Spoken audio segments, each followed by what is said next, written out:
اللہ نے ان کے جسموں کی حفاظت کی ہے، اللہ نے ان کی نیند کی حفاظت کی ہے۔ وجہ کیا ہے؟ لو اللہ سے لگائی ہے، کسی بزرگ کی قبر پہ آستانے پہ جا کے چڑھاوے نہیں چڑھائے، لوگوں کو چھوڑ دیے، لوگوں کی پرواہ نہیں کی، پھر اللہ نے ان کی کیسی قدردانی کی ہے۔ اللہ رب العزت فرماتے ہیں وَقَلْبُهُمْ بَاسِطٌ ذِرَاعَيْهِ بِالْوَسِيطِ، کتے کا بھی ذکر کر دیا ہے۔ اتنے پہنچے ہوئے بزرگ تھے، کوئی شخص اپنے کسی ولی کا تعارف کراتا ہے، اس سے بڑھ کے ان کی ولایت کی دلیل کیا ہے کہ اللہ نے قرآن میں ان کی ولایت کا تذکرہ کیا ہے؟ ان کے کتے کا تذکرہ کرنے کا مقصد کیا ہے؟ وہ کتا کسی عام بندے کے ساتھ نہیں جڑا تھا، بلکہ اصحاب کہف کے ساتھ جڑا تھا، جنہوں نے اللہ کے ساتھ اپنا تعلق مضبوط کر لیا تھا۔ وَكَلْبُهُمْ بَاسِطٌ ذِرَاعَيْهِ بِالْوَسِيطِ، کتا ٹانگیں اپنی آگے والی پھیلائے بیٹھا ہے غار کے دہانے پہ، باہر سے کوئی چیز اندر نہ آئے، اندر سے کوئی چیز باہر نہ جائے۔ حفاظت کیسی کی ہے؟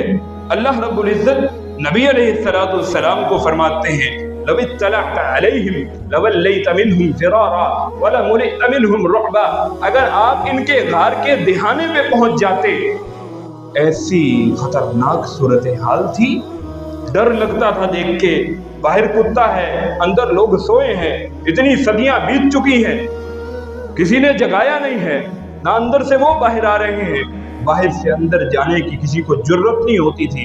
اللہ کے پیغمبر کو، جناب رسول اللہ صلی اللہ علیہ وسلم کو اللہ رب العزت ارشاد فرما رہے ہیں کہ اگر آپ ان کے غار کے دہانے پہنچ جاتے، آپ وہاں سے بھاگ آتے، آپ کے دل میں ان کا رعب بیٹھ جاتا۔ یہ اللہ نے رعب بٹھایا ہے۔ آپ جب اللہ کی توحید کے لیے کھڑے ہوں گے، اللہ لوگوں کے دلوں میں آپ کا رعب بٹھا دیتے ہیں۔ اور پھر کیا ہوا؟ جب 309 سال گزرے، وَكَذَلِكَ بَعَثْنَاهُمْ لِيَتَسَاءَلُوا بَيْنَهُمْ، جب اللہ نے انہیں جگایا، نیند سے بیدار ہوئے، آپس میں سوال کیا، قَالَ قَائِلٌ مِّنْهُمْ كَمْ لَبِثْتُمْ، کتنا عرصہ ٹھہرے ہو؟ قَالُوا لَبِثْنَا يَوْمًا أَوْ بَعْضَ يَوْمٍ، ہم تو ایک دن ٹھہرے ہیں یا دن کا کچھ حصہ ٹھہرے۔ انہیں سوتے میں پتہ نہیں چلا باہر کی دنیا بدلی جا چکی ہے، 3 صدیاں بیت چکی ہیں۔ نیند سے بیدار ہوتے ہیں، آپس میں یہ بات کر رہے ہیں، سوچنے کی بات ہے، باتیں بہت ساری کی ہوں گی نیند سے بیدار ہونے کے بعد۔ اللہ نے ایک بات ہم تک پہنچائی ہے، اس کا مقصد کیا ہے؟ آیت ہے، نشانی ہے، سوچنے والوں کے لیے، تدبر کرنے والوں کے لیے۔ نشانی کیا ہے؟ اللہ نے وقت کو روک دیا ہے، ان کے لیے وقت رکا ہے، باہر دنیا چل رہی ہے، ان کی عمریں زندگی کی نہیں بڑھی۔ کھڑے ہو کے آپس میں کہتے ہیں جب بیدار ہوئے ہیں، باہر نہیں پتا کہ کتنا عرصہ بیت چکا ہے۔ جب کھڑے ہوئے، بیدار ہوئے، تو پھر ایک شخص کو بھیجتے ہیں کہ باہر سے جا کے کھانا لے کر آؤ۔ جس بندے کو باہر بھیجتے ہیں اس کو نصیحت کر کے بھیجتے ہیں، باہر جا رہے ہو، ایک بات پلے باندھ لینا، فَبَعَثُوا أَحَدَكُمْ بِوَرِقِكُمْ هَذِهِ إِلَى الْمَدِينَةِ، کوئی چاندی کا ورق ان کے پاس تھا، وہ انہوں نے ایک بندے کو دے کے بھیجی کہ بازار سے جاؤ کھانا لے کے آؤ، اپنے بھوک لگائی۔ جب وہ بندہ کھانا لینے جاتا ہے تو اس کو نصیحت کرتے ہیں، فَلْيَنظُرْ أَيُّهَا أَزْكَىٰ طَعَامًا، حرام کھانا نہ لانا۔ یہ اللہ کے ولی کی نشانی ہے، مٹھیاں گرم نہیں کرتا پیر بن کے، اسے پتہ ہوتا ہے کہ مال حلال طریقے سے کمانا ہے۔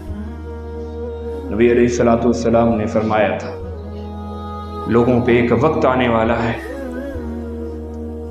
انسان مال کماتے ہوئے یہ بات نہیں سوچے گا کہ اس نے حرام کے طریقے سے کمایا ہے یا حلال کے طریقے سے کمایا ہے۔